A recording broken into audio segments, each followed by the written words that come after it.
Saludos a todos. Vamos a comenzar con la actividad del día de hoy. Para el día de hoy no solo vamos a tener una presentación relativa al tema, también vamos a estar conversando con Silvana Silva, que es una fonoaudióloga que en este minuto se encuentra trabajando en el área y que también nos va a compartir un poco de su experiencia. Entonces vamos a partir el día de hoy con la presentación de Silvana y posteriormente vamos a realizar una pequeña entrevista para finalizar también con una segunda presentación en torno a cáncer de cabeza y cuello y obviamente toda la relación que tiene, ¿cierto?, con la manifestación clínica en términos de trastornos de la deglución. Así que vamos a invitar a Silvana a que se conecte. Nosotros ahora vamos a generar, ahí se está conectando Silvana, así que bienvenida Silvana. Bueno, te repito, muchas gracias por estar con nosotros conectada el día de hoy. En este minuto ya somos casi más de 20 personas conectadas, así que vamos a estar aquí mirando tu presentación para terminar después conversando un ratito. Tenemos algunas preguntas de algunas personas que están participando. Así que muchas gracias, yo me desconecto. Te dejo como co-host para que puedas también compartir tu presentación y cualquier cosa nos vas avisando. Ya, muchas gracias Felipe, gracias a Prostim por la invitación.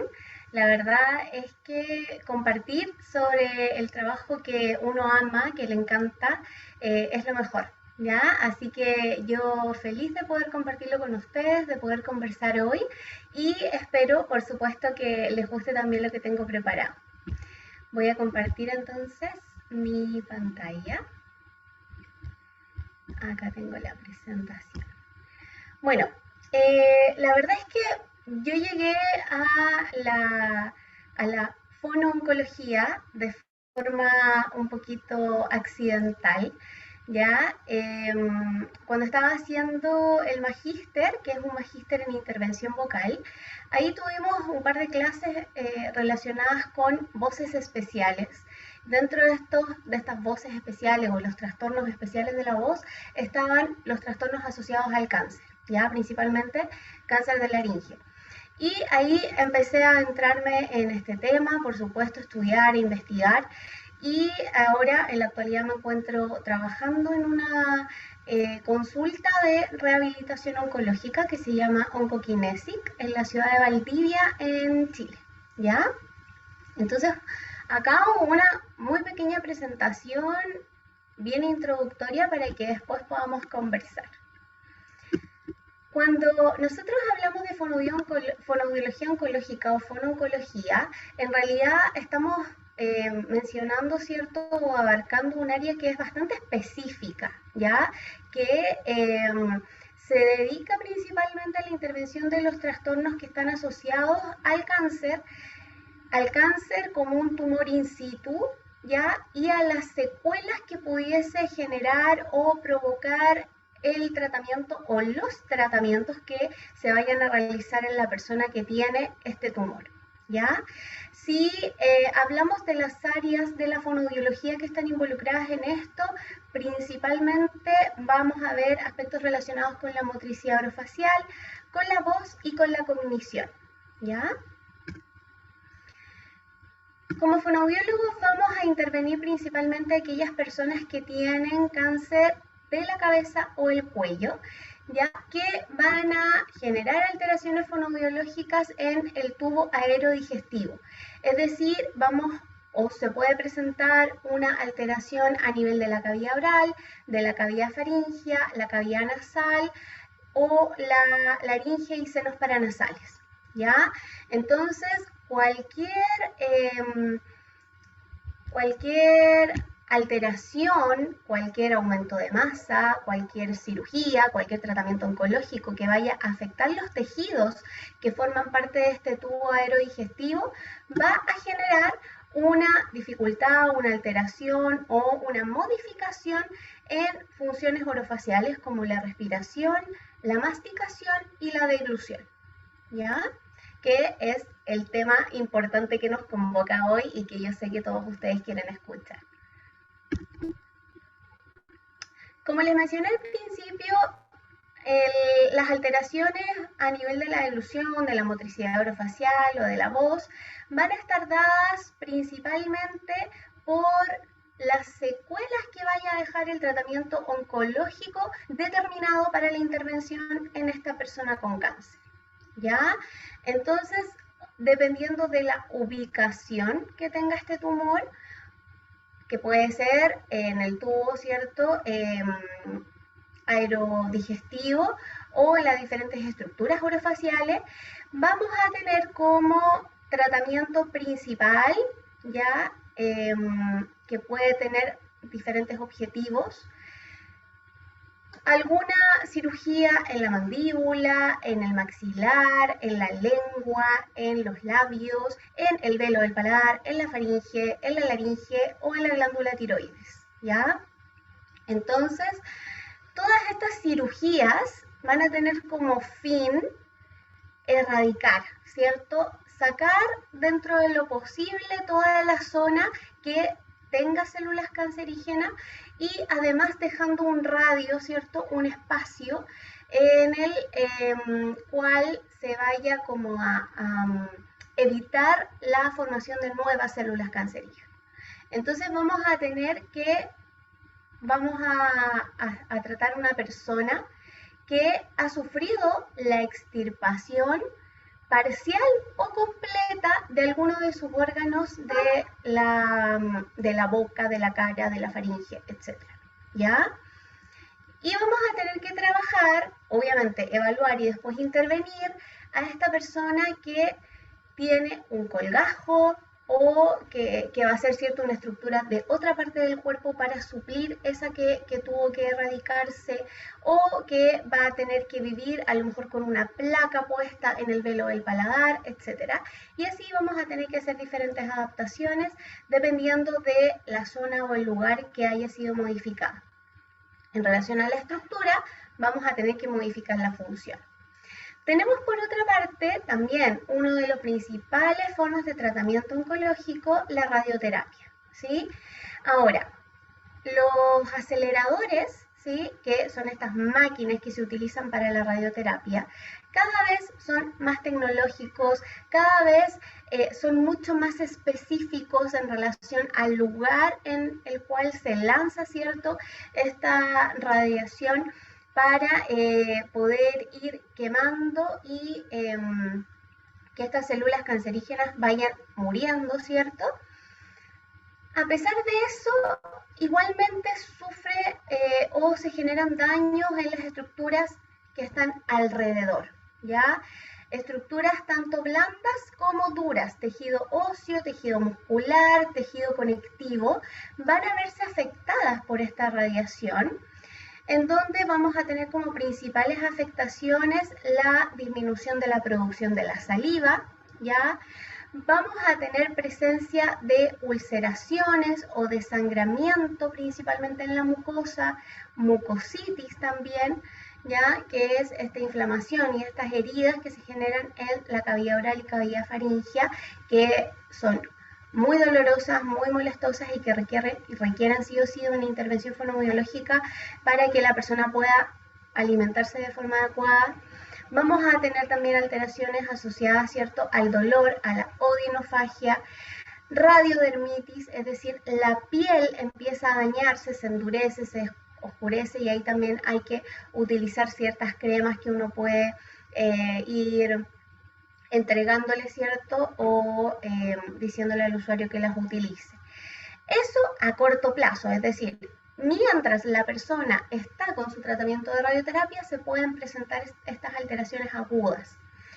Y a largo plazo podemos tener otras alteraciones, ya, que van a ser consecuencia también de esta radioterapia, como la osteoradionecrosis, es decir, el hueso empieza a adelgazar, a disminuir su densidad, ¿ya?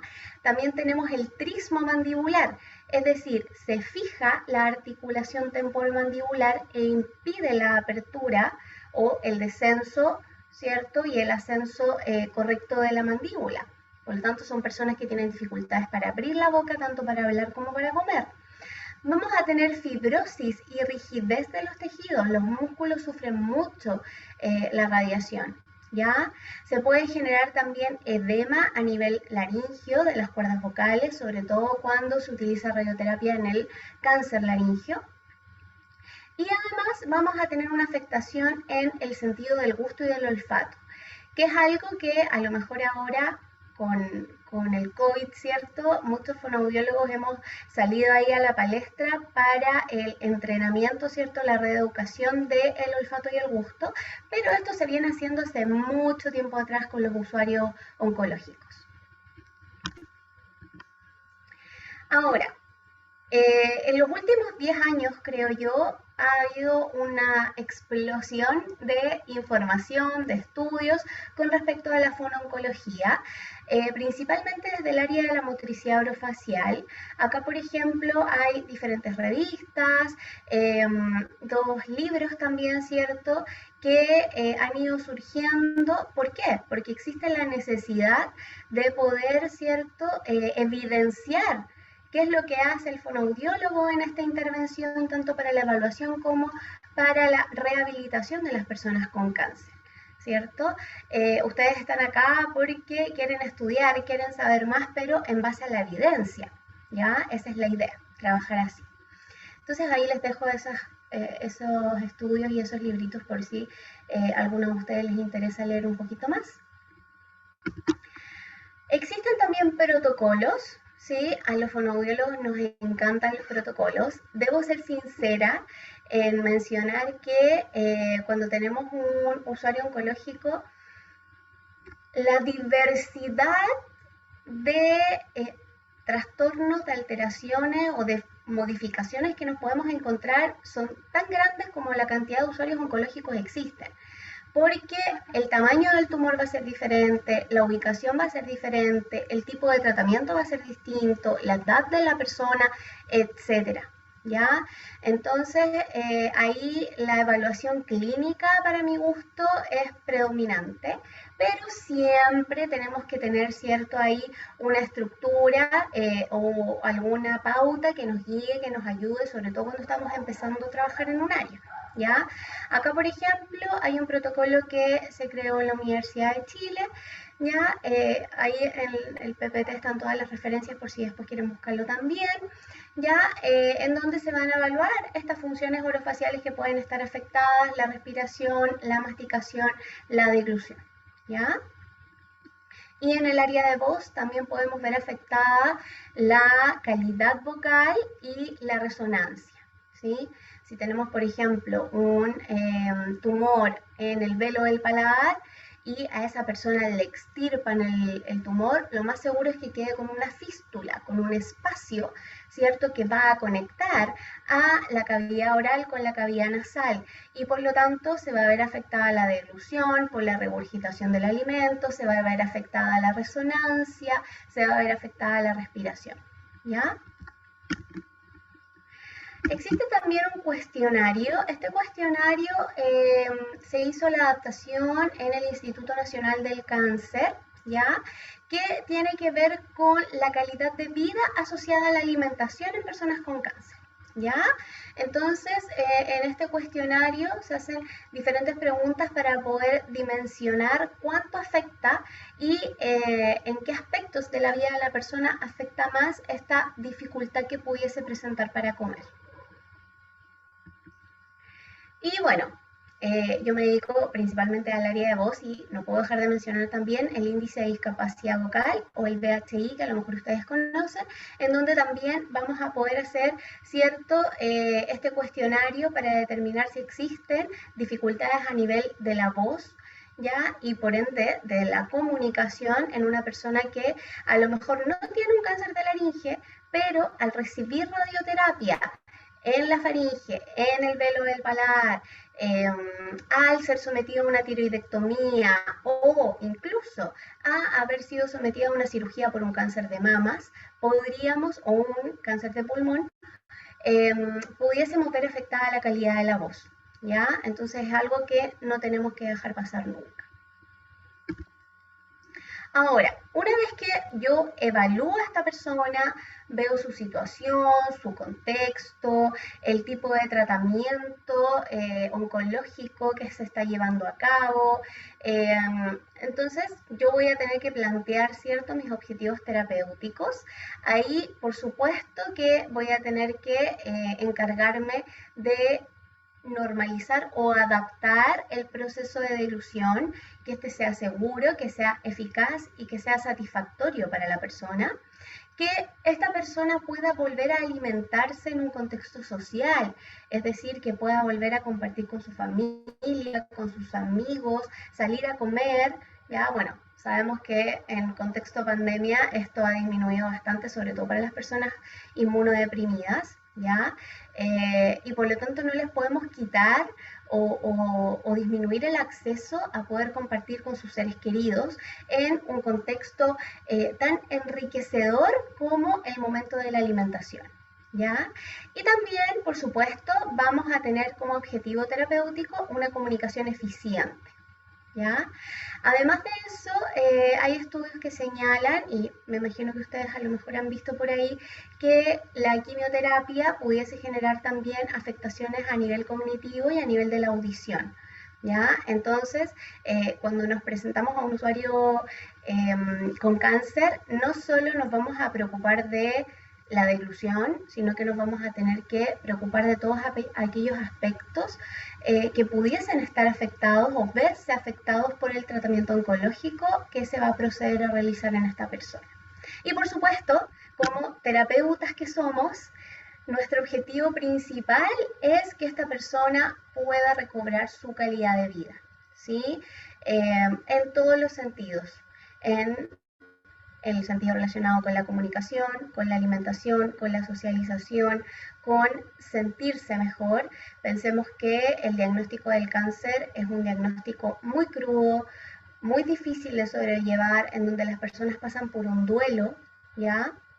Y que por lo tanto hacer o colaborar en el proceso de que esta persona pueda volver a compartir con su familia, a comer un plato de comida sin dificultades, a comunicarse de forma eficiente, finalmente es el mejor regalo que podemos recibir de vuelta. Ahora, lo que nos gusta saber a los fonoaudiólogos, ¿cómo se hace? ¿Cómo lo hago? ¿Sí? Tenemos diferentes estrategias y que van a depender, por supuesto, del tipo de tumor, del tipo de cáncer, de la etapa del cáncer. Yo aquí estoy dando un barrido, pero generalísimo con respecto a este tema, ya hablando así como muy específicamente de fonoaudiología, pero vamos a tener tantas estrategias como tantas formas de intervenir o de adaptar vamos a tener que hacer con este usuario, ¿ya? Yo aquí les puse algunos ejemplos. En relación a la rehabilitación de las alteraciones miofuncionales orofaciales, vamos a tener que trabajar con la recuperación, ¿cierto?, de las funciones musculares, de la flexibilidad, de la elongación, de la velocidad de respuesta a un músculo, de la contracción, de la fuerza, de la resistencia, y ahí vamos a tener diferentes estrategias. ¿Sí? Podemos trabajar con terapia manual, podemos trabajar con dispositivos como el IOP para trabajar la fuerza lingual, con ejercicios para aumentar el rango de movimiento de las articulaciones, etc. ¿Ya? Para alteraciones del habla, de la deglución, de la articulación temporomandibular, alteraciones, ¿cierto?, de parálisis facial, por ejemplo, en el caso de los tumores en las parótidas, ¿ya? Vamos a tener también que utilizar diferentes estrategias, ¿ya? Mímica facial, reactivación de la musculatura, adaptación al colgajo en el caso de que haya una cirugía, etc. Si tenemos afonía o disfonía, también tenemos diferentes estrategias dependiendo del estado en el cual quede la laringe de esta persona. Si es una persona laringectomizada que sufrió, ¿cierto?, la extirpación completa de la laringe, depende de la decisión terapéutica que haya tomado el cirujano. Vamos a ver si existe una conexión con alguna válvula traqueosofágica, por ejemplo, ya que pueda permitir la voz, ya obviamente una voz distinta, pero con aire que provenga desde los pulmones, o en el caso de que no exista una conexión entre el estómago, ¿cierto? Y la tráquea, entonces ahí vamos a tener que optar a lo mejor por laringofonación o por una laringe electrónica, etcétera. ¿Ya? Tenemos otros equipos como el Vocal Fill que nos va a ayudar a activar la movilidad de la mucosa para disminuir el edema, para disminuir la fibrosis de los pliegues vocales, ¿sí? Y maniobras de deglución que aquí me antepongo ya me pongo el parche antes de la herida, como se dice en Chile.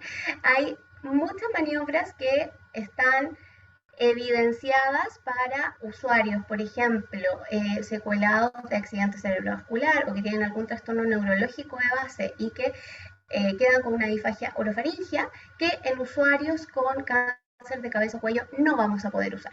¿Ya? ¿Por qué?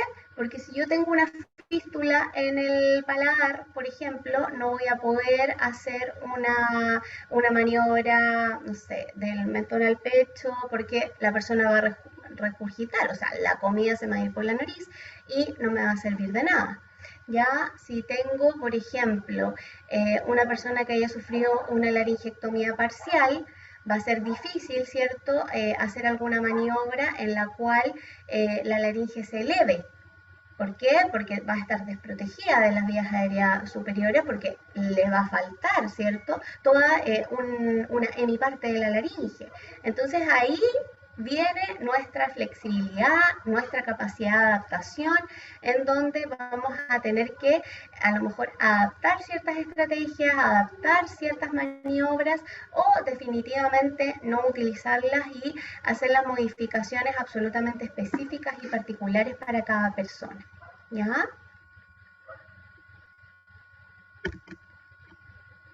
Eso principalmente a muy grandes rasgos, muy general, y esperando también que en esta pequeña introducción les hayan surgido algunas dudas o algo que quieran conversar conmigo. Aprovecho también de mencionarles que ahí dejé, por ejemplo, las redes sociales en donde me pueden encontrar, en Instagram, en Oncokinesic, @Oncokinesic, y también en @artevocal. No sé, Felipe, acá las personas abren sus micrófonos, pueden escribir por el chat. Sí, básicamente tenemos algunas preguntas que nos llegaron, tenemos distintas vías, así que yo tengo unas preguntas anotadas acá.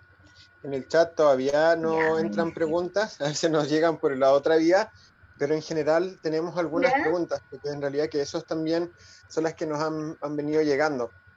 Son en general preguntas casi siempre similares, algunas que tienen que ver con un contexto más genérico. Si quieres podemos dejar también de compartir pantallas en este momento, a ver si alguien se integra.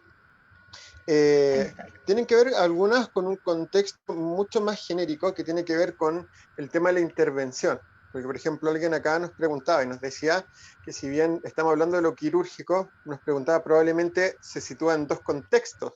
Uno inicial que tiene que ver con un quirúrgico asociado, por ejemplo, a las resecciones y toda esta intervención inicial, y posteriormente se piensa en uno estético, o generalmente van de la mano ambos, o funcional también. Ella nos puso estético, yo me imagino que más funcional que estético es lo que quiere preguntar. Sí. Mira, ahí en el caso, por ejemplo, de Chile, tenemos diferentes centros ya en donde se especializan en la intervención de personas con cáncer. Tenemos como ¿cómo se dice? Como el ejemplo a seguir, que es el Instituto Nacional del Cáncer, en donde ahí se planifican las cirugías pensando en la rehabilitación. Es decir, se hace una reunión clínica con los maxilofaciales, con el cirujano cabeza-cuello, con el fonoaudiólogo, y en esas reuniones clínicas se determina la forma de intervención, el tipo de intervención. En el caso de que se vaya a hacer una reconstrucción o un colgajo, muchas veces se hace dentro de la misma cirugía, pensando en cómo esa persona después va a poder hablar o va a poder alimentarse. Ese es el gold estándar. Es decir, yo pienso en la rehabilitación de esa persona antes de operar. ¿Cómo lo Perfecto. vamos a hacer? ¿Ya? Que eso tiene que ver también con el proceso de prehabilitación. Es decir, que la persona llegue al fonoaudiólogo antes, ojalá, de cualquier intervención médica, ya para poder ver in situ cómo se está comportando todos sus sistemas, ¿cierto? Todos sus órganos y pensar ya en cómo lo vamos a hacer durante el tratamiento oncológico y posterior al tratamiento oncológico. Eso es el gold estándar. ¿Qué es lo que pasa en otros lugares, como Valdivia, por ejemplo, que es donde yo vivo y en donde más recibo usuarios con cáncer? Acá la persona llega al hospital, se le hace su cirugía en donde se extirpa el tumor, pasa por radioterapia y si es que presenta alteraciones o dificultades durante la radioterapia, generalmente se hace la derivación al fonoaudiólogo. Si no, se espera que termine todo su tratamiento oncológico y luego se deriva al fonoaudiólogo, lo cual no es lo ideal, porque ya vimos que la misma radioterapia genera secuelas a nivel de los tejidos. Entonces, la idea es que uno puede intervenir durante la radioterapia para tratar de disminuir al máximo posible las secuelas. ¿Ya? Ahora, eh, lo principal acá es que esta persona deje, ¿cierto? En el caso de que el cáncer esté en etapas primarias, ¿cierto? Poder hacer una intervención que sea adyuvante o no adyuvante. ¿Qué quiere decir esto? Que va a tener el fin de erradicar el cáncer. Eso es lo primordial, ese es el objetivo principal de todo, ¿ya? Y en ese caso, lo principal es extirpar en la cirugía, en el caso de que sea posible. Cuando son tumores bien pequeños, a veces no pasan cirugía y se van directo a radioterapia como tratamiento único, ¿ya? Y en ese caso va a depender mucho del lugar. Si el lugar tiene fonoaudiólogo o no tiene fonoaudiólogo, si trabajan en equipo multidisciplinario o no, y cómo se proyectan y cómo se analizan los tratamientos, tomando en cuenta la opinión de cada uno de los profesionales que integran el equipo. ¿Se entendió? Genial, sí, ¿Sí? súper buena respuesta, genial. Ya, y Tenemos varias, así después que la estamos llega. ordenando. Ya, Dime. buenísimo. Y después llega la parte estética, ¿sí? Que por supuesto también es muy importante porque tiene que ver con la autoimagen, ¿sí? Una persona que tuvo una cirugía de labio, por ejemplo, y que se le hizo un colgajo, es una persona que ya no va a ver su cara igual como la veía antes, que no va a poder tener la misma movilidad en los labios como lo tenía antes.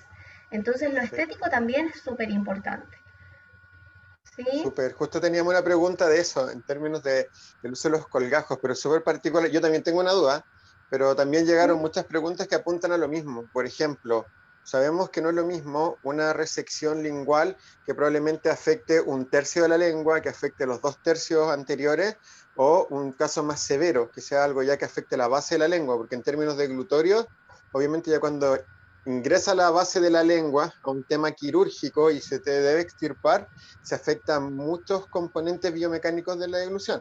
La pregunta Exacto. que también nos hacen acá es cuando se generan estos colgajos, que creo que en inglés se llaman flap, no estoy tan seguro, no me Sí, acuerdo. ya puede ser, lo he Eh, escuchado. sí, que también lo pusieron así, pues me imagino que es eso. Eh, Cuando ocurre eso y tú tienes una resección total o una resección importante y se hace este tipo de cirugía, obviamente las dificultades son mayores. Nos preguntan si es muy difícil volver a algo funcional. ¿Por qué? Porque muchas preguntas nos decían que leyeron también en paper, yo también lo estuve revisando, de que muchas veces al generar la resección, por ejemplo, sacrificamos algunos nervios, por ejemplo, el hipogloso. Entonces, en ese punto de rehabilitación nos preguntan, ¿es muy difícil volver a tener algo funcional? ¿Y qué pasa con lo sensorial? Esa es la pregunta que nos hicieron en resumen. Teníamos 4 preguntas que apuntaban a lo mismo. A lo mismo, ya. Uy, difíciles las preguntas, porque todo va a depender de la zona del cuerpo que utilicen para hacer el colgajo. Generalmente se usa el antebrazo. ¿Por qué? Porque es una parte, ¿cierto?, con piel que tiene poco vello, ¿ya? Y que además es difícil, o sea, es más fácil también de hacer la cirugía y qué sé yo. Y otras veces se utiliza también el muslo. ¿ya? Entonces, sabemos que el tejido que va a ingresar en la boca va a ser un tejido diferente al tejido de la lengua, ¿cierto? Entonces ahí viene un proceso de adaptación del tejido, del nuevo músculo, de la nueva piel que va a estar todo el tiempo húmeda, que va a estar todo el tiempo eh, sometida, ¿cierto?, a alimentos, a diferentes bacterias, o sea, es complejísimo, ¿ya? Por supuesto que va a depender, como tú muy bien decías, del tamaño de la glosectomía, o sea, cuánto voy a extirpar y de qué parte de la lengua se va a extirpar. Cuando son tumores pequeños, muchas veces no se pone colgajo porque el colgajo va a intervenir, va a molestar más de lo que va a ayudar. Entonces ahí lo que se hace es trabajar con la parte de la lengua que queda, digamos, ¿sí? Con la estructura que está, se hacen adaptaciones en relación a la posición, a la elongación de los músculos, a volver, ¿cierto?, a alimentarse con la estructura que quedó. Cuando hay colgajos, tienden las personas a morderse, tienden, ¿cierto?, a que se moviliza el bolo alimenticio hacia el vestíbulo, ¿cierto? O sea, no vamos a esperar lograr una deglución normal en una persona que tiene un colgajo en la mitad de la lengua, ¿sí? Va a ser difícil. Y el hablar, el articular, también va a ser muy complejo. Entonces ahí tenemos que recurrir a la lengua, a la parte de la lengua que quedó, al remanente, y que ese logre la movilidad, empujar, mover, hacer el movimiento con precisión, etc.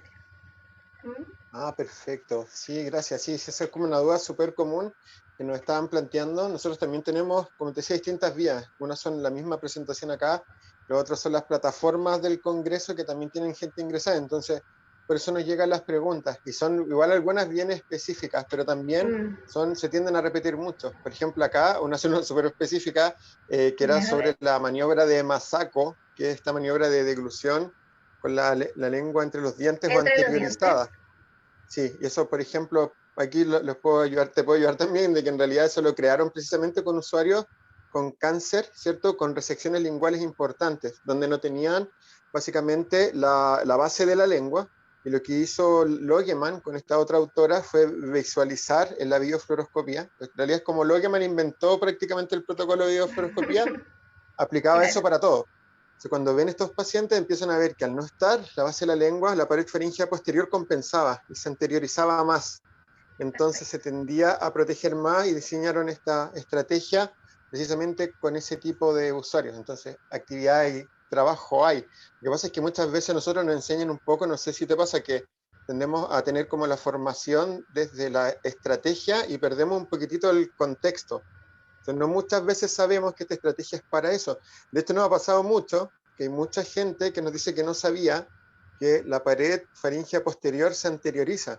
Entonces, Claro, esto tiene un componente biomecánico que se usa también, y de hecho la inversión epiglótica es retracción de la base de la lengua, anteriorización de la pared faríngea posterior y elevación del complejo biolaringio. Entonces, si tenemos un usuario de estas características, o un usuario que tiene restricción en la elevación por algún tipo de elevación laringea, por algún tipo de intervención quirúrgica, obviamente empieza este efecto en cadena que nos beneficia en la deglución normal, pero que ante una cirugía nos tiende a generar algún tipo de perjuicio. Todas las preguntas exacto. iniciales están en términos de la intervención, así que las vamos a ir ordenando. Sí, me lo Otra, imagino. sí, Sí, a ver, vamos a ver acá. mientras, importante mencionar Sí. que cuando existe diseminación del cáncer hacia nódulos linfáticos, por ejemplo, se hace además una resección, no solo del tumor y de la zona en la que está el tumor, sino que muchas veces se hace un vaciamiento de los ganglios linfáticos, muchas veces si es que tenemos diseminación hacia alguna otra estructura del cuerpo, van a haber personas que nos van a llegar sin un esternocleido occipitomastoideo, sin musculatura suprayoidea, o sea, nos podemos encontrar con un sinfín de estructuras que a lo mejor ya no van a estar presentes. Entonces ahí es cuando uno tiene que tener mucha claridad con respecto a la estructura, a la función y a cómo participan en conjunto y no cada una por separado. Genial, claro, por ejemplo, también lo que habla muchas veces en algunos papers ya más quirúrgicos cuando hablan de los márgenes y tienen súper especificado que si identifican algo, cuánto más debiera ser, o ¿Cuántos los milímetros? vaciamientos, como Claro, eso. Ya, exacto. genial. También acá nos preguntan, hay dos chicas que hicieron una pregunta acá, pero la vamos a dejar para después porque la estamos hilando un poco hasta llegar allá. Por ejemplo, ya saliendo del tema lingual, nos preguntan por acá también, por ejemplo, en algún minuto hablaste de resecciones a nivel del piso de la boca. Entonces nos decían, ¿cuánto de eso podía ser? ¿Podía, por ejemplo, afectar a toda la musculatura suprayoidea? Porque se alteraría también toda la biomecánica de control laringio. Esa es la pregunta, básicamente. Sí, por supuesto. Vamos a afectar todo el sistema ioglosofaringolaringio. O sea, si tenemos una resección a nivel de piso de boca, vamos a afectar la relación que está con la lengua, la relación que existe con la articulación temporomandibular, la relación con la laringe, la relación con la faringe. O sea, finalmente vamos a tener un sistema que está como cojo, ¿sí? Y muy cojo de una parte, y vamos a tener que compensar con otras estructuras para poder lograr la alimentación vía oral. Ahora, importante, cuando estas personas se someten a cirugía y a radioterapia, muchas veces es tarea del fonoaudiólogo poder solicitar la alimentación enteral a través de gastrostomía, ¿ya? Porque esa persona sí o sí necesita mantenerse bien nutrida, porque si esa persona no se alimenta de forma correcta, no va a tener su sistema inmunológico acorde a poder resistir todo el tratamiento oncológico, ¿ya? Entonces, sobre todo cuando tenemos personas que se someten a cirugías de lengua, del velo del paladar, de faringe, de piso de boca, ojo con el tema de la alimentación, ¿ya? Porque como fonoaudiólogo a lo mejor vamos a querer que esta persona no pierda la alimentación vía oral bajo ningún punto de vista, pero no tenemos que dejar de lado el aspecto nutritivo también. ¿Mm? Genial. De hecho, también creo que hay algunos papers que hablan un poquitito de la protocolarización del uso de gastrostomía. Eso lo estuvimos revisando también hace poco, porque quería, no sé, me surgió la duda en términos de cómo se utiliza la gastrostomía, y creo que en algunos países, incluso por protocolo, se indica de forma previa a la cirugía para prevenir posterior, y hay protocolos de cuándo retirar la gastrostomía y bajo qué criterio. Obviamente, a nosotros nos pasa Claro, mucho en todas las áreas de deglución que en Latinoamérica estamos un poquitito atrás con los protocolos, y los que sí, están en inglés todavía no se estandarizan mucho, entonces, o no se ajustan a la realidad de los países. Entonces, igual exacto. es un tema bastante común. Nos hacen otra pregunta también con este tema quirúrgico, que hablan también de qué ocurre. Por ejemplo, acá nos preguntan directamente con el maxilar y el velo del paladar. Por ejemplo, cuando hay algún tipo de Ya, intervención perfecto. quirúrgica ahí, hay algún, tú nos decías que hablabas de una prótesis. Pues nos preguntan básicamente cómo es la prótesis, qué es lo que hace. Sí, uy, es que se me vienen a la mente mis usuarios con cáncer en maxilar o en velo del paladar, y son dos zonas tan complejas, tan complejas. Imagínense el maxilar que está conectado con la cavidad nasal, que está conectado con la cavidad ocular, muchas veces drenan líquido, las personas, sus caras prácticamente se deforman, o sea, de verdad que son usuarios que necesitan tanto apoyo, tanto cariño, tanta dedicación, que finalmente la parte humana tampoco la podemos dejar de lado, ¿ya? Eso es importante, y quiero que les quede así como súper presente en que estamos trabajando con personas que eh, están sufriendo la extirpación de un órgano, están sufriendo modificaciones de su imagen corporal, ¿ya? Y que lamentablemente son tumores muy dolorosos y muy complejos, ¿ya? En el caso del maxilar, todo depende de si se va a hacer cirugía y radioterapia, o solo cirugía. ¿Ya? En la mayoría de los casos se hace cirugía con radioterapia, ¿ya? Como tratamiento coadyuvante.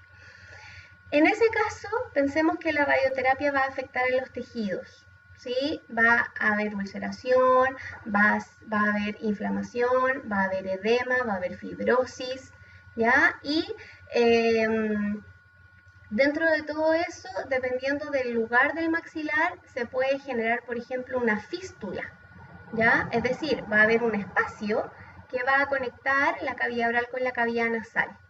Ese espacio, lo más seguro que el colgajo o la cirugía reconstructiva no se haga de inmediato, se va a hacer después.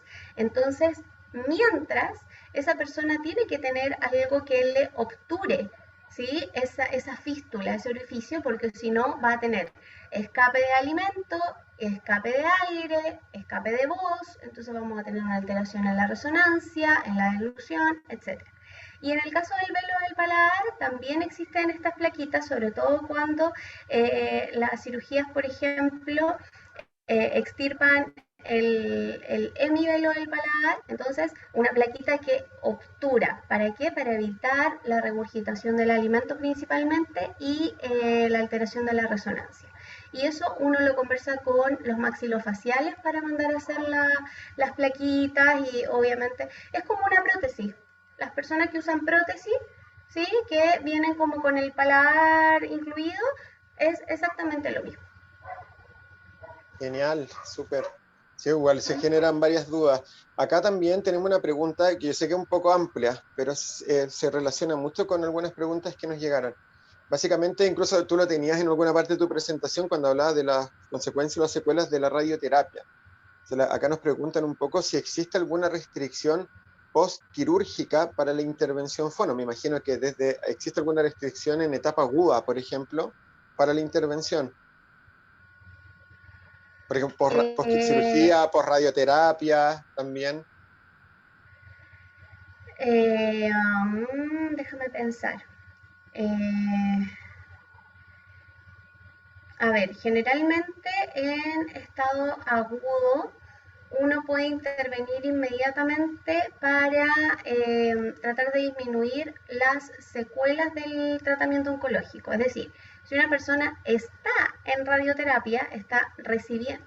La radioterapia se entrega en dosis muy pequeñas en relación a la cantidad de tiempo, ¿ya? Es decir, una sesión de radioterapia puede durar 6 minutos, 12 minutos, pero es todos los días durante 15 días, 21 días, 30 días, una o dos veces a la semana, ¿ya? Perdón, que hay un poquito de ruido acá, no sé si se escucha.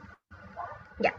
Entonces, lo ideal es que el fonoaudiólogo intervenga al mismo tiempo que esta persona está con radioterapia. ¿Sí? Ahora, puede que influya o que de repente digamos, ¿sabes qué? Vamos a dejar a esta persona un poquito más tranquila si está a lo mejor de estado de ánimo un poquito más compleja. Hay muchas veces en las cuales nosotros decimos, ya, hoy día voy a hacer terapia, vamos a trabajar, no sé, ejercicio para el rango de movimiento, para elongar la fibra muscular, no sé qué, y resulta que el usuario llega destrozado, con la habilidad emocional y resulta que en ese momento lo que el usuario necesita es contención, no necesita hacer ejercicio para mover la boca. Entonces, esa sesión yo la usé en una contención emocional, ¿ya? Entonces, muchas veces vamos a ver que pueden estar todas las condiciones físicas, ¿cierto? Para uno poder hacer terapia, pero el estado emocional del usuario es el que nos va a dirigir la terapia finalmente. Y post cirugía, eh, depende de la intervención que vayamos a hacer. Hay algunos colgajos, ¿cierto?, en los cuales se requiere cierto tiempo para cicatrización, pero nosotros también podemos colaborar en el proceso de cicatrización. Y lo otro importante es trabajar en equipo.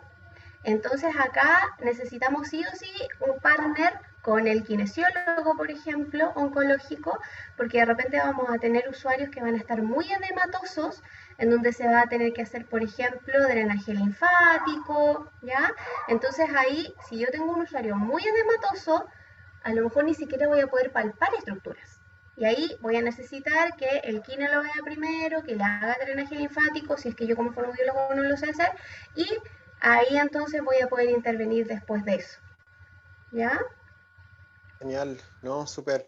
De hecho, ahora igual hemos aprendido mucho porque, por ejemplo, en el Congreso va a estar participando una fonoaudióloga de Brasil que se llama Débora Queilla y va a estar hablando un poco el trabajo, igual allá un poco más elaborado que lo que tenemos muchas veces acá. Ella va a hablar un poco del trabajo fono en el drenaje linfático, en linfedema, de usuarios con cáncer de O cabeza y cuello. sea, Igual es, sí. sí, perdón. En Brasil los fonoaudiólogos hacen drenaje linfático, trabajan con láser, que acá en Chile, si no me equivoco, hay 3 o 4 fonoaudiólogos que usan láser para el tratamiento de la mucositis, porque fueron allá a estudiar y fueron allá a hacer el curso, porque acá en Chile muy poquitos lo saben, tienen el manejo del equipo, de toda la técnica que se requiere. Entonces, claro, allá están años luz, como Sí, en de hecho el muchas trabajo áreas. es súper elaborado porque, por ejemplo, acá algunas dudas comunes cuando nos preguntan, por ejemplo, ¿se puede usar electroestimulación en este tipo de usuarios? Y uno al principio queda como con la duda.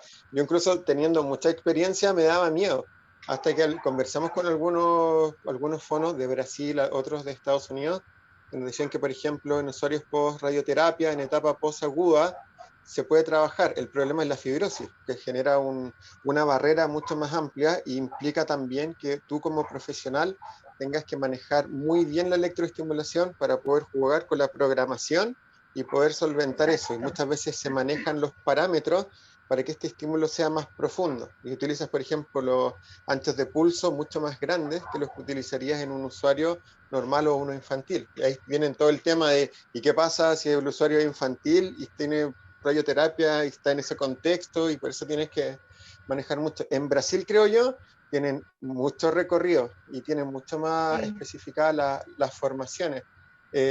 Mira, acá tenemos otra pregunta que es interesante. Aquí la puede responder Silvana y también voy a agregar algo yo, que habla un poquitito Ya, sobre pero la antes, perdón, intervención. Sí, dime, dale. antes que si no se me va a ir con respecto a la electroestimulación, siempre hay que tener mucho ojo en relación a los exámenes posterior a la radioterapia y a la cirugía que tenga el usuario. ¿Por qué? Porque si tenemos metástasis, hay que tener mucho ojo con todas las técnicas y estrategias que ayuden a aumentar la irrigación sanguínea, a aumentar la oxigenación de los músculos. ¿Por qué? Porque pudiésemos estar colaborando con la diseminación de las células cancerígenas. Entonces ahí hay que tener Sí. cuidado, ¿ya? Pero si tenemos un usuario post tratamiento con radioterapia o post cirugía, en donde los últimos exámenes aparece que ya no existe ningún remanente ni nada de células cancerígenas, podemos usar electroestimulación sin ningún problema. ¿Mm? Sí, que es también como la especificación que hacen a muchos tipos de intervención, incluida la terapia manual, incluido la Sí, masoterapia, el tape, que puede tener muchas críticas, pero cuando tú lo pruebas, en términos de la aplicación de drenaje linfático, es increíble cómo lo genera. O sea, no sé, yo soy súper bueno para los accidentes. La última vez que tuve un esguince casi fractura, tenía pero negro, y me puse un tape de drenaje linfático para el tema del edema y todo este tema de la inflamación, y quedó marcado, pero era negro y las líneas donde estaba el tape drenó, pero súper rápido. Entonces también viene esa duda de que todas estas estrategias generalmente favorecen el flujo y pueden generar este tipo de condicionantes. Entonces, en general, también todos recomiendan tener una decisión más integral en términos del equipo que una exacto. decisión única de uno como fonoaudiólogo. En términos de la intervención, también nos preguntan acá una de las chicas que está participando en directo. Nos dice si se utiliza intervenciones previas. Por ejemplo, si hay algún protocolo, si conoce intervención previo a la cirugía, previo a la quimio o previo, perdón, a la radioterapia. Yo sé que Sí, con el por equipo supuesto que IOPI sí. se probó, pero no sé si hay un protocolo. Desconozco también si existe un protocolo, porque además hay muy pocos lugares, en Chile sobre todo, en donde se hace esta prehabilitación, ¿ya? Lo que yo les mencionaba, Instituto Nacional del Cáncer, la FALP, el Instituto del Cáncer de la Zona Norte, que está en Antofagasta, son como los centros modelo en relación a la intervención multidisciplinaria de las personas con cáncer. Y ahí se realiza esto de las reuniones clínicas previas del estudio de rehabilitación, en donde yo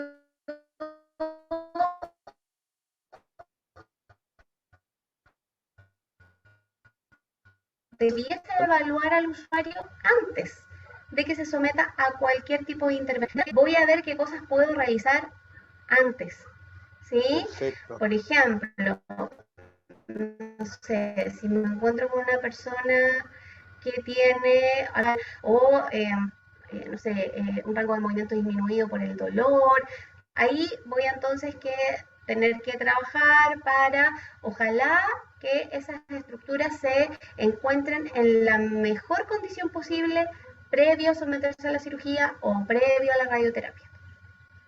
¿Ya? Pero Genial. Sí. todo va a depender del tamaño del tumor y de la localización y de la afectación que esté teniendo en ese momento. Sí, claro. Por ejemplo, nosotros sabemos porque trabajamos en un capítulo de un libro con harta investigación en cáncer, pero con el equipo IOP, y tenían en algún minuto mucha investigación en términos de la instauración de protocolos, sobre todo a nivel lingual, de estrategias pre-radioterapia, por lo menos es lo que yo he leído. Y trabajaban un poco con la musculatura lingual y que lo que se veía básicamente era que los usuarios posterior a la intervención, ya sea quirúrgica o radioterapia, tendían a presentar un periodo más cortito de recuperación, un poco más rápido. ¿Por qué? Porque tenían esta preparación previa que tendía a favorecer la recuperación. Yo creo que por ahí también iba la pregunta, porque en alguna charla anterior hablamos de eso. Lo Otra mencionaron, pregunta, ya. sí, otra pregunta que también está súper interesante es, nos preguntan un poco de la serostomía post-radiación. Básicamente lo que nos preguntan Ya. es serostomía o hiposalivación o serostomía y hiposalivación, pensando en que la serostomía es como más subjetivo y el otro, la hiposalivación es más objetivo. Me imagino que eso también depende, como en la radioterapia, del tema de si las glándulas salivales están en el campo de exposición. Exacto. Primero va a depender si se tuvo que extirpar o no la glándula salival. En algunos casos sí se realiza, ¿cierto?, en la cirugía la extirpación de la glándula salival de por sí. Y ahí obviamente no vamos a tener la misma producción de saliva que antes, ¿ya? Y en el caso de como efecto secundario a la radioterapia, puede ocurrir que existe una disminución, ¿ya? O una ausencia de la secreción de saliva, y eso se puede trabajar sí o sí con estimulación, por ejemplo, con ácidos, con electroestimulación, ¿sí? Que nos puede ayudar también a que se recupere la función de la glándula. ¿Mm? Perfecto. Súper, sí, que igual es un tema súper común. El tema siempre en casi todos los contextos nos han preguntado un poco de la serostomía y la hiposalivación. Acá igual hay un tema y una pregunta también que tiende a ser una pregunta constante, que habla un poco de la fibrosis. Y acá nos preguntan directamente que cuál es la evolución, ya cuando me imagino un usuario con todas las evaluaciones posteriores que se encuentra bien, pero cuál es la evolución de la fibrosis cuando ya no vuelve a tener una recidiva, sino que ya está en este proceso de recuperación. ¿La fibrosis en algún minuto tiende a disminuir, nos preguntan, o se sostiene y lo que hace uno más bien es trabajar con estrategias que permitan convivir con esto? A ver, la fibrosis puede, nosotros dentro del tratamiento que hacemos paralelo a la radioterapia, podemos colaborar a que la secuela sea menor, es decir, que el efecto de la radioterapia no influya tanto en la fibrosis, ¿ya? Que es lo ideal. Ahora, si nos llega un usuario que tuvo radioterapia hace 5 meses y que recién ahora inició intervención fonoaudiológica, claramente el estado de las fibras musculares ya no va a ser el mismo. Entonces ahí yo no voy a lograr una recuperación, ¿sí?, de la fibra muscular. Lo que yo voy a tener que hacer es una mantención de lo que ya existe y una adaptación con las fibras de los músculos de las estructuras subyacentes, en el caso de que sea necesario. Ah, Entonces todo genial, es como depende lo de que la también etapa de se... intervención. De la etapa, perfecto. Sí, que en general creo yo, igual es como la experiencia que hemos tenido. Nosotros a lo mejor son pocas las personas que tienen la oportunidad de trabajar directamente en centros donde se esté abordando constantemente. A lo mejor, igual nos han referido varios que si bien no trabajan en eso, les ha tocado tener un par de pacientes en el hospital, o te toca en un contexto donde es muy limitado este tipo de usuarios, y igual yo me imagino genera muchas dudas porque es un tema bastante amplio. También nos preguntan acá, en el caso, por ejemplo, de las laringectomías. Obviamente, yo creo que se genera un poco de sorpresa cuando uno habla de que en realidad queda desprotegida la vía aérea, pues eso también depende de la magnitud de la cirugía. En esos casos nos preguntan por qué supuesto. tipo de intervención se realiza. ¿Hay algún tipo de intervención quirúrgica anexa como para volver a proteger? ¿O realmente como uno tiene que más bien ya empezar a trabajar con lo que uno tiene en ese minuto disponible para lograr? Nos preguntan directamente si se puede volver a deglutir. Esa es la pregunta. Sí. Bueno, ahí es importante mencionar que cada vez los cánceres de laringe se detectan con mayor prontitud, ¿ya? Es decir, es más común en la actualidad que un usuario con un tumor en la laringe llegue en etapa temprana a consultar al otorrino, ¿ya? Bien. Eso nos da la posibilidad de que se pueda hacer un tratamiento oncológico que va a buscar la sanación, ¿cierto?, de este tumor, y muchas veces se evita la cirugía y últimamente se está priorizando la radioterapia. ¿Ya? Genial. Entonces, en el caso de las etapas tempranas o de tumores de menor magnitud a nivel laringio, principalmente se está utilizando la radioterapia. Eso nos descarta toda la modificación de la estructura laringea con, no sé, pues con una cordotomía, que saquen una parte de la cuerda vocal o una cuerda vocal completa o una hemilaringe completa, ¿ya? Claro. Porque como se están detectando con anticipación o en una etapa más temprana, entonces el tratamiento es mucho menos invasivo, ¿ya? Em, por otra parte, cuando tenemos tumores que son más grandes, generalmente se opta por la extirpación de la laringe completa, ¿ya? ¿Para qué vamos a dejar un cuarto de cuerda vocal? Si no va a poder contactar con nada, no va a poder vibrar con nada. ¿Se puede volver a alimentar por la boca? Por supuesto que sí. O sea, la alimentación oral se va a poder hacer y ahí depende de buscar diferentes estrategias para lograrlo. Ya a lo mejor vamos a tener que hacer alguna maniobra, vamos a tener que hacer alguna modificación en la consistencia, pero esa persona va a poder volver a alimentarse vía oral. Genial. O sea, igual ¿Sí? Lo que se logra conversábamos por alguna delante con las complicación. paredes faringias, por ejemplo. Exacto. O sea, finalmente lo que tienes que ver es qué estructuras están indemnes, con qué estructuras yo puedo sostener esta función que a lo mejor se va a ver afectada, en este caso, principalmente en la protección de las vías aéreas inferiores. Entonces voy a tener que recurrir a lo mejor a las paredes faringias, a la base de la lengua y así.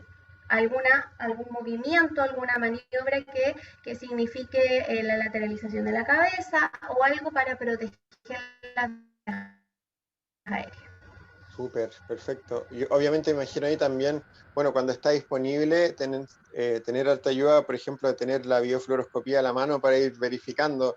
Por ejemplo, hoy en día, o sea, que también nos agregan, pues, por ejemplo, en Estados Unidos, la biofluoroscopía ya es como de uso común y se utiliza bastante en la Claro, selección y verificación de estrategias de intervención. Sería contexto ideal, me imagino yo, porque ni siquiera en, en Brasil tienen tanto acceso a ese tipo de intervención, pero sería como bastante más ideal para el tratamiento.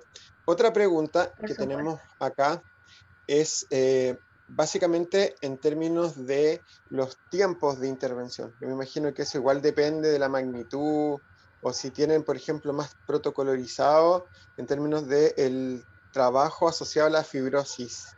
Siempre la fibrosis es como una pregunta común también Sí, en términos de la eso me estoy evolución. dando cuenta.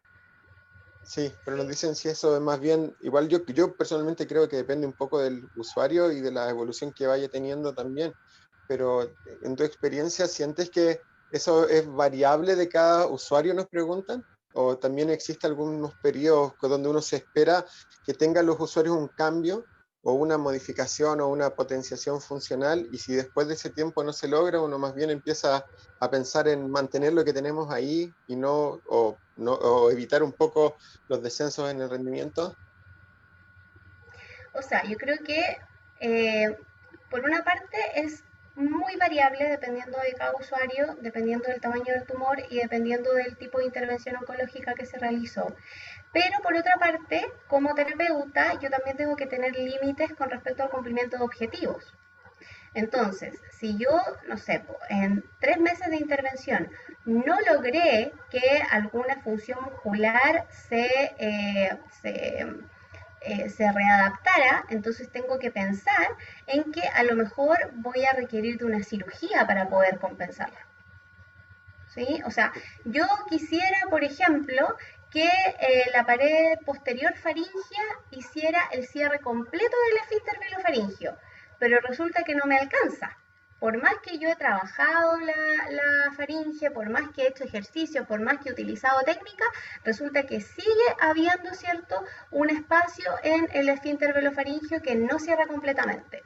Entonces ahí sí o sí voy a tener que recurrir a una cirugía, ¿sí? O a algún aparato que me ayude a obturar, o a algo que podamos determinar como equipo multidisciplinario para lograr eso. Entonces, yo tengo que Genial. tener límites, ¿sí? Así como, por ejemplo, no sé, en las parálisis de cuerda vocal, yo no puedo tener un usuario 1 año en terapia por parálisis de cuerda vocal si yo sé que posterior a los 6 meses ya no va a haber Perfecto. Vamos a ver acá. recuperación espontánea, ¿ya? Perfecto. Entonces ahí, si después de los vocal o para medializar la cuerda vocal, aquí es lo mismo. Desconozco protocolos específicos, pero me imagino que depende también mucho del estado de cada usuario. Claro, aquí entra en juego un componente que imagino es más orgánico, que eso sí hay un poco más de evidencia, un tema orgánico y de potenciación funcional que tiene que ver con la neuroplasticidad. Entonces, en realidad te hablan un poquitito de los Exacto, porque tiempos y la recuperación. no olvidemos que la mayoría de los usuarios oncológicos son usuarios de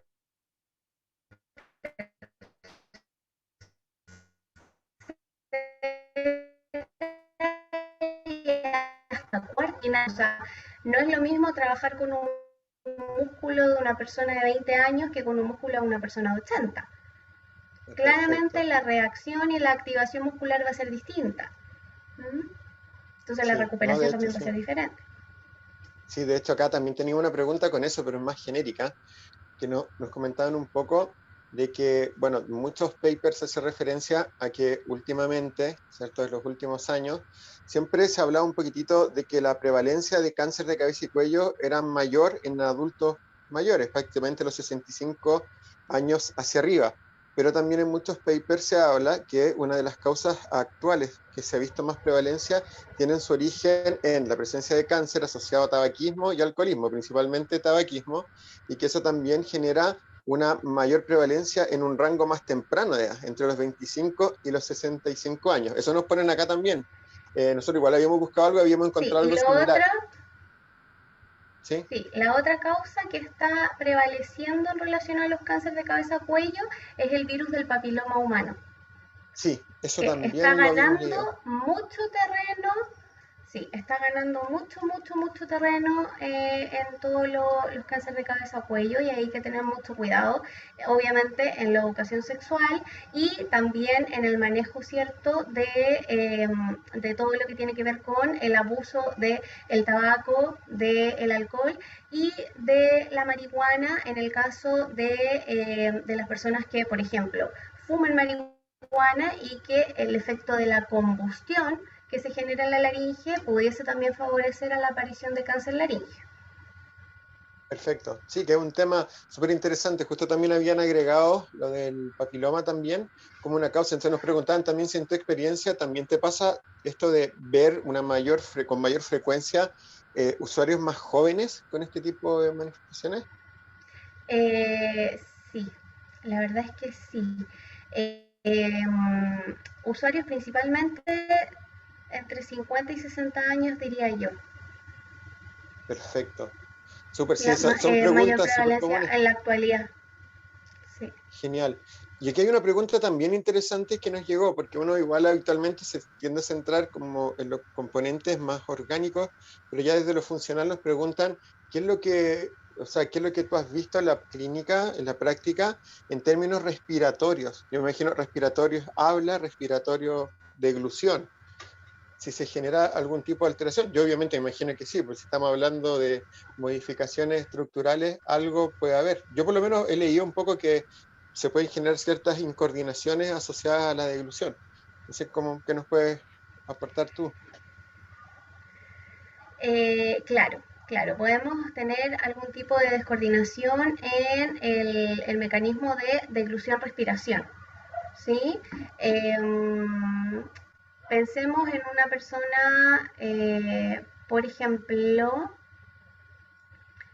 eh, ya, con un tumor en el velo del paladar, por supuesto que va a afectar porque el intercambio de presiones va a ser diferente. No hay una obturación completa del esfínter velofaringeo y por lo tanto hay un menor control en el tránsito del bolo desde la cavidad oral hacia el esófago.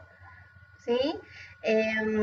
Si tenemos una persona con una extirpación, por ejemplo, del paladar duro, también voy a tener una afectación en el proceso deglutorio en relación a la respiración.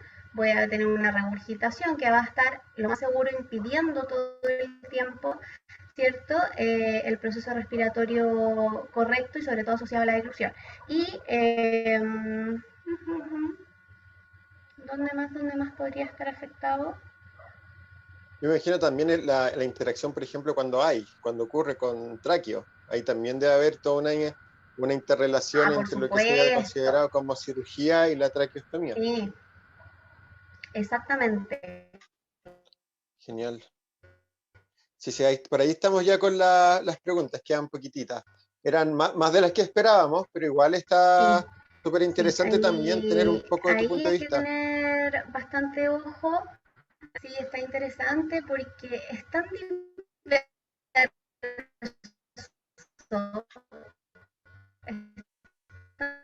tan diverso, uno siempre busca protocolizar, usar de lengua. Realmente la diversidad es tanta en relación a la respuesta que puede tener el cuerpo a un colgajo, la respuesta que puede tener el cuerpo a la radioterapia, a la cirugía, etcétera, que ahí la flexibilidad y la adaptación son súper importantes.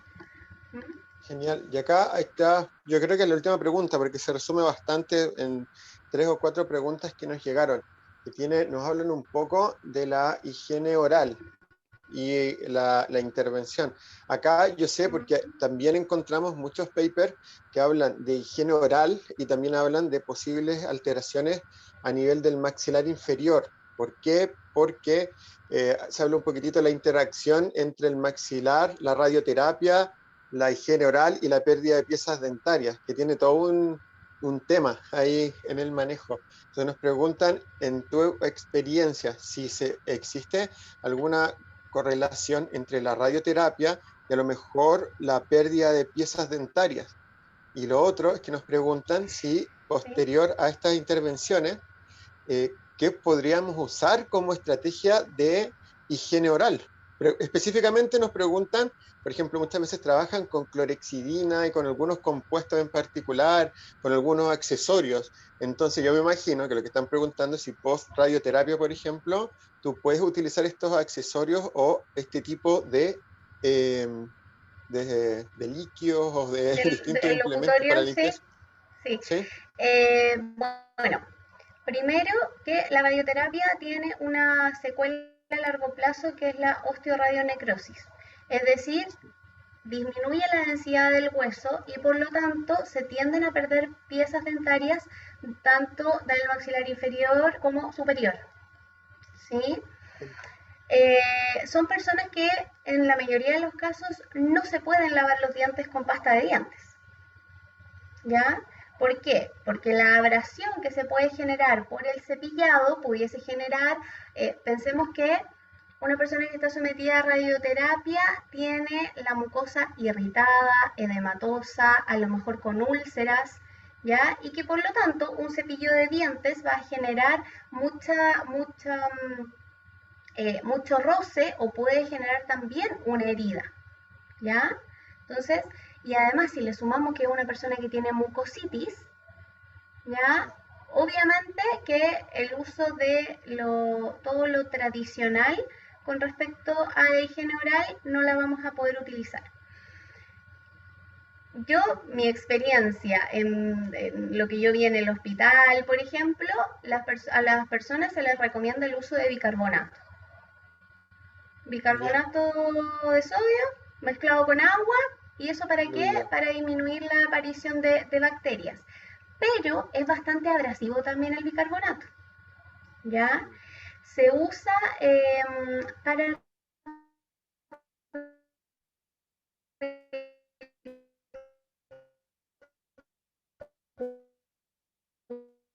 la mucosa, un mucílago que se hace de forma artesanal, ¿no? Para prevenir la mucositis, que se hace con el mucílago que se extrae de la linaza, esto, y se utiliza para recubrir la mucosa previo a la radioterapia y posterior a la radioterapia para evitar la mucositis.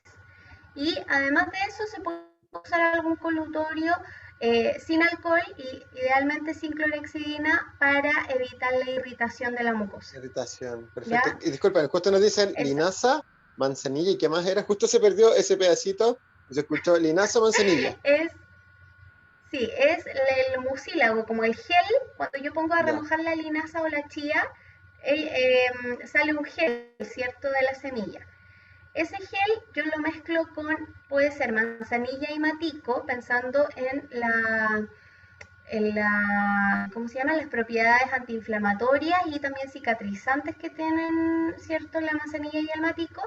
Eso yo lo puedo mantener como un gel en el refrigerador y la persona se hace enjuagues con ese mucílago para recubrir la mucosa y evitar la generación de la mucosa, también asociado a la crioterapia, ya que también se está utilizando bastante para la prevención de la mucositis. Y si no hay mucositis, entonces esta persona pudiese a lo mejor utilizar una pasta de dientes normal y un cepillado de dientes normal. ¿Ya? Pero bien. cuando tenemos heridas, cuando tenemos irritación, edema o inflamación de la mucosa, ahí se recomiendan más bien enjuagues o colutorios que no tengan alcohol, que no tengan clorexidina y que sean... Hay uno que salió al mercado ahora que creó, de hecho, un odontólogo chileno, que si quieres te lo puedo mandar después porque no lo tengo ahora el nombre. Genial, después lo podemos juntar ahí como material, ahí como recomendación en la publicación. Sí, yo ahí te puedo mandar una foto que lo venden en la farmacia. Genial, Y se está utilizando también harto para la prevención de la mucositis. perfecto. Yo se lo envié a una colega, lo debo tener por aquí. Acá está. Dentoxol se llama. Dentoxol, ¿Sí? genial. Que es para la prevención de la mucositis en usuarios con cáncer. Genial, sí, vamos ahí a integrarlo. Lo mismo también queremos avisarle a todos que todas las cosas que estamos hablando, también vamos a poner recomendaciones de papers para que puedan revisar y para que puedan estar leyendo. En general, te cuento que teníamos hecho hartas, hemos preparado presentaciones, pero yo creo que la presentación hoy día como está, queda mucho mejor para las preguntas que han venido haciendo. Entonces, vamos a terminar en este formato, que está súper Sí, interesante. está súper. Tenemos muchos mensajes, nos están dando las gracias también por tu participación, porque ha sido súper interesante poder tener esta visión.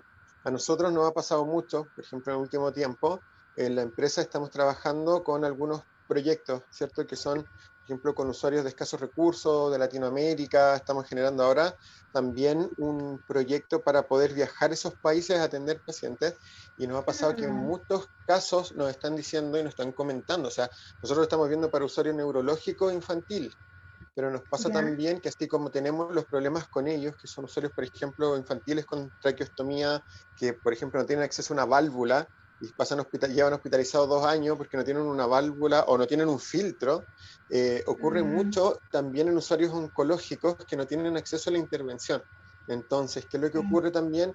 Que nos comentan los fonoaudiólogos que están con una escasez de cursos que aborden, y ni siquiera es una petición de cursos tan elaborados y tan particulares, sino que más bien desde un contexto, a partir de un contexto macro, así como cáncer de cabeza y cuello 1, para poder pasar al nivel 2. Entonces, estas instancias son súper Exacto. buenas porque de repente uno pierde un poco el foco de la realidad en la cual estamos y que lamentablemente, incluso acá en Chile, que tenemos algo más elaborado, en Brasil, que tenemos también un poco más elaborado, se está un poco más elaborado el tema de la intervención, es abismante la cantidad de personas que tenemos, ¿cierto? En Latinoamérica, todos los países tienen centros especializados, pero la proporción de gente y de personas que pueden llegar a la intervención también sigue siendo muy baja. Entonces se requieren un poco más Sí. de redes y de sistemas de formación para la gente, para los profesionales, y que le permitan tener herramientas, que muchas veces nos refieren que acá y en otros países es un poco difícil acceder a la formación. Entonces acá nos llega una pregunta, nos dicen, ¿cómo fue tu proceso de adaptación? Porque yo te conozco, yo sé que tú vienes de vos, y me imagino que llegaste de un día para otro a todo este contexto nuevo y que tuviste que aprender. Se nos preguntan, ¿cómo te formaste? ¿Tomaste cursos? ¿Te fuiste formando en la práctica clínica con los conocimientos de los colegas? Más bien nos preguntan, ¿cómo Sí. fue ese proceso? ¿Cómo fue ese proceso? Bueno, lo mencioné al principio, yo en el magíster que tomé en la Universidad del Desarrollo, magíster de Estrategia de Intervención Vocal, tuvimos un par de clases asociadas a cáncer de laringe, ¿ya? Y ahí fue mi primer acercamiento. Ahí yo dije, oye, ¿verdad? Porque uno a veces se olvida un poco de los usuarios con cáncer por lo mismo, porque tú como terapeuta muy pocas veces tienes acceso a poder intervenirlos porque hay muy pocos centros ya en los cuales cuentan con fonoaudiólogo para la rehabilitación o la intervención de estos pacientes. Entonces, yo trabajo en Valdivia, que es una ciudad que está al sur de Chile, ¿ya? Y que con, eh, coincidentemente el hospital base de Valdivia es como el centro oncológico del sur de Chile. Es decir, a Valdivia llegan personas de todo el sur, de Temuco hacia el sur, de Temuco, de Puerto Montt, de Chiloé, de Coyhaique, de Punta Arenas, de todas partes vienen y Hasta llegan a la Valdivia. Patagonia. Exacto, ahí donde estás tú ahora. Entonces, resulta que se vio la necesidad. Yo me di cuenta que teníamos un hospital que recibía usuarios desde Temuco a la Patagonia y que no había fonoaudiólogo. Entonces yo dije, ¿cómo no va a haber un fonoaudiólogo que vea a estas personas? Y ahí, eh, bueno, en ese momento yo trabajaba en una institución de educación superior, entonces a través de eso hice ahí, ¿cierto? Presenté un proyecto para entrar como tutora de internado, ya para suplir esta ausencia de fonoaudiólogo en la unidad de oncología. Y paralelo a eso, empecé a trabajar en la consulta en Oncokinesic, en donde me empecé a nutrir de mis colegas, que son una colega kinesióloga oncológica, de la cual he aprendido mucho también, y empezamos a hacer cursos. Bueno, acá en la Universidad Católica, la Pontificia Universidad Católica, está moviéndose harto en el tema oncológico, y hicieron el año antes pasado un curso de oncología básica para profesionales de la salud, médicos y no médicos. ¿Ya? Entonces ahí, buscando cursos.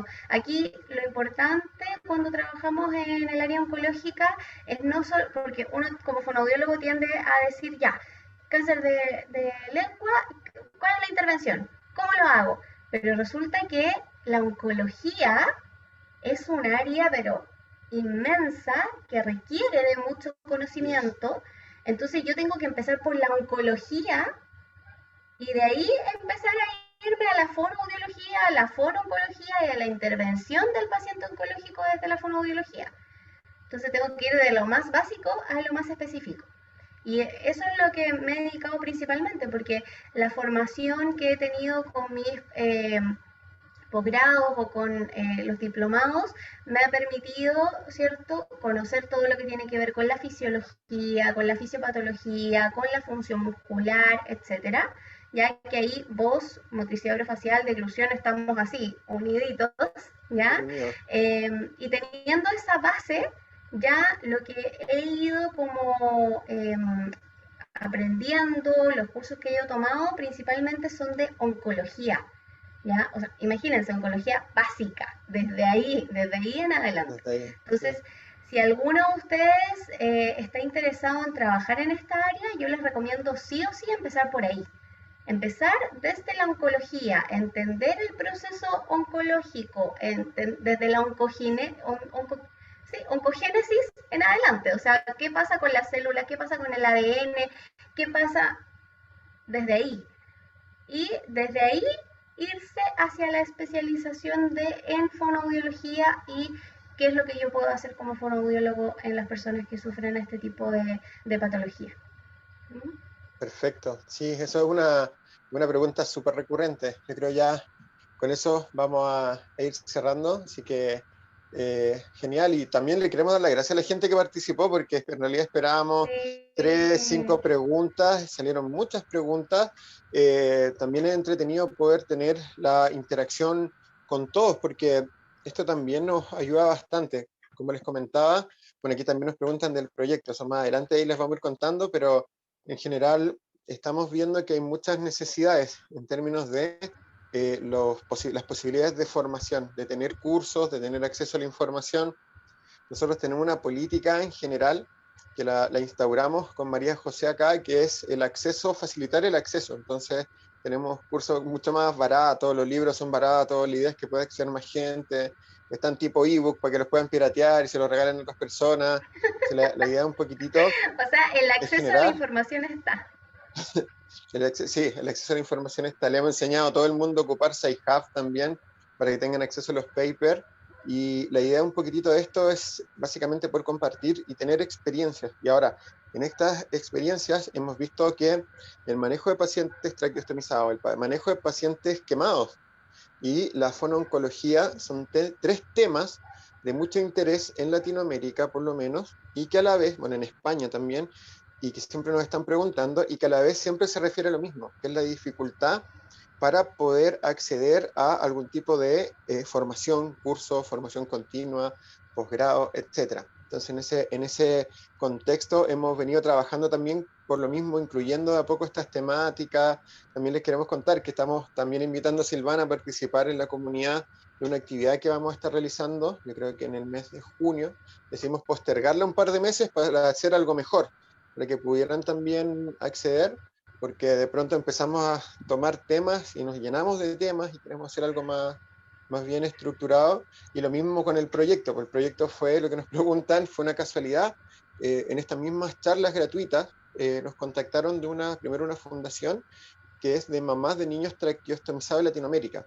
Entonces nos hemos encontrado con realidades súper distintas. Por ejemplo, chicos en algunos países que, como les comentaba, llevan un año hospitalizados, no tienen un filtro, no pueden, no los dan el alta para ir a Por la casa, por supuesto. algo tan simple, no hay acceso a filtros, no hay acceso a intervención, muchas veces las intervenciones de los mismos colegas, ellos mismos nos dicen que les falta tener acceso a los cursos, o si llega un curso de $1000, donde pueden ir 2 o 3 personas y el resto no. Entonces, también el proyecto, les queríamos comentar, contempla un poquitito ir integrando este tipo de temáticas un poco más nuevas. Nosotros, Silvana, en general estamos partiendo desde cosas que parecieran súper básicas, como fisiología y los nuevos modelos, la biomecánica de la deglución, y desde ahí hacia adelante. Y ahora estamos llegando en este proceso a la etapa de intervención, y hay muchas dudas, hay muchas dificultades en el acceso. No sé si a ti te pasa lo mismo, por ejemplo, en voz, pero acá nos preguntan, que tú que vienes de voz, ¿te pasa lo mismo con los cursos, que son tan caros, tan costosos? Sí, la verdad es que sí. O sea, cuando uno piensa en estudiar en un diplomado, en un magíster, finalmente es una tremenda inversión, ¿ya? Es una tremenda Sí, inversión en relación a tiempo y también en relación a dinero, ¿ya? Además son áreas bastante específicas y que por lo tanto el, ¿cómo se llama? Las opciones que uno tiene tampoco son tantas, o sea, En Chile, por ejemplo, antes habían 2 magíster de voz que impartían 2 instituciones de educación superior, ahora solo una y la imparte, entonces tampoco tienes como más opciones, ya, si es que quieres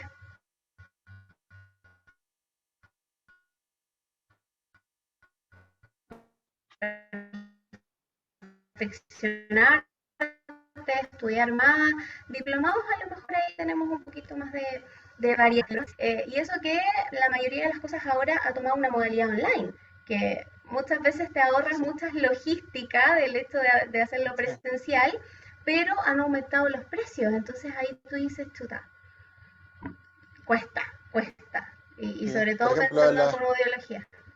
hoy día es mucho más fácil el acceso, por ejemplo, a profesionales con este nuevo formato, a lo mejor con más Extranjero, experiencia. A nosotros, sí, pues a nosotros nos pasó con este formato que redujimos costos por un lado, pero eso mismo lo ocupamos a lo mejor en trabajar con profesionales de Estados Unidos. Por ejemplo, estamos trabajando claro.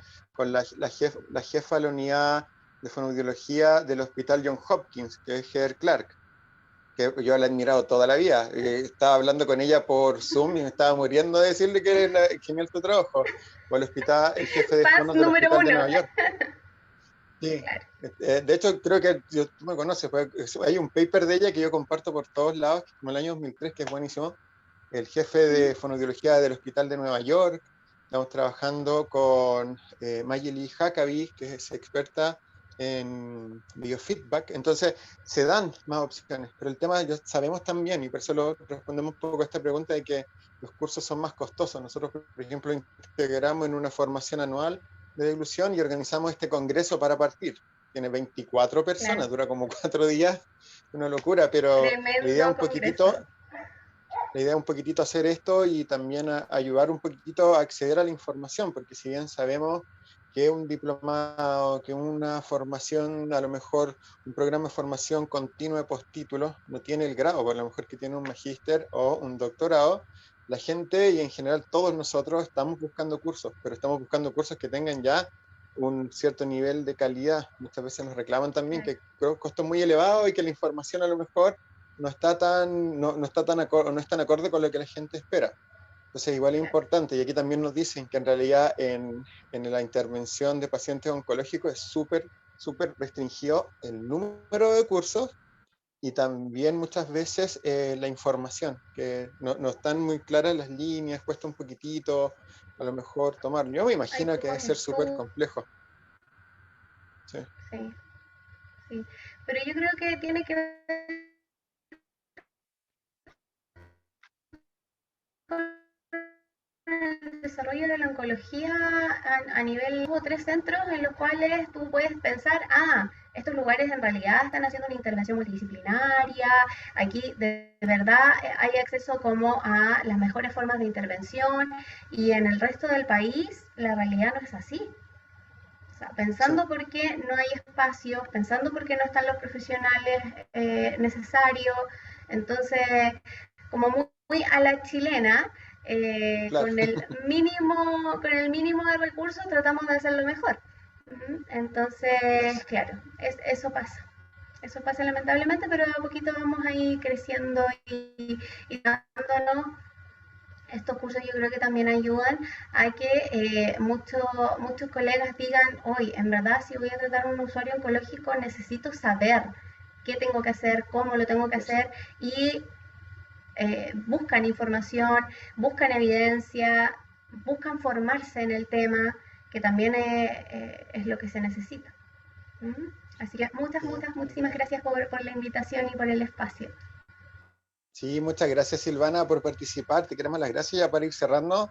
Sabemos que nos extendimos un poquitito más de lo que te habíamos dicho, así que muchas gracias por quedarte con nosotros a resolver todas las dudas. Así que te queremos las gracias a ti, también a los que están participando acá, algunos por la reunión de Zoom, otros por las otras plataformas. Así que muchas gracias, también nos despedimos de todos y vamos ya a ir cerrando nuestra reunión del día de hoy. Así que, bueno, les damos las gracias y nos despedimos hasta el día lunes que tenemos la próxima charla. Así que muchas Ya. gracias. Adiós. Muchas gracias a todos, que estén muy bien, un abrazo grande.